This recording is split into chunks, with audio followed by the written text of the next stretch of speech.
பள்ளி மாணவர்களுக்கான காலாண்டு விடுமுறை அக்டோபர் 6ஆம் தேதி வரை நீட்டிக்கப்பட்டிருப்பதாக தகவல் வெளியாகிறது.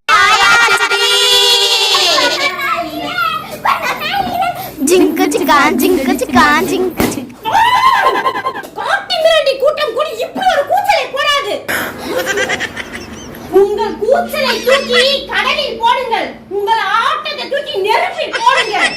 எதற்கு இந்த கூச்சல்? ஐயோ, என்னடா ஆச்சு சித்திக்கு? அதான் எனக்கும் தெரியல. இது எனக்காக வைத்த ஆப் என்று நினைத்தீர்களோ? இது உங்களுக்காகவே பிரத்யேகமாக செய்யப்பட்ட ஆப். சித்திக்கு நம்ம ஆப் வைக்கலாம்னு பார்த்தா சித்தி நம்மளுக்கு ஆப் வைக்கறாங்க. ஐயோ, சித்தி வந்துட்டாங்கடா. என்ன தெரியலையா? ஆப் கண்ணுக்கு தெரியாதா? இங்க பார். விடுமுறை முடிந்து பள்ளிக்கு வரும்பொழுது அசைன்மெண்ட் எழுதி வர வேண்டும். ஐயோ,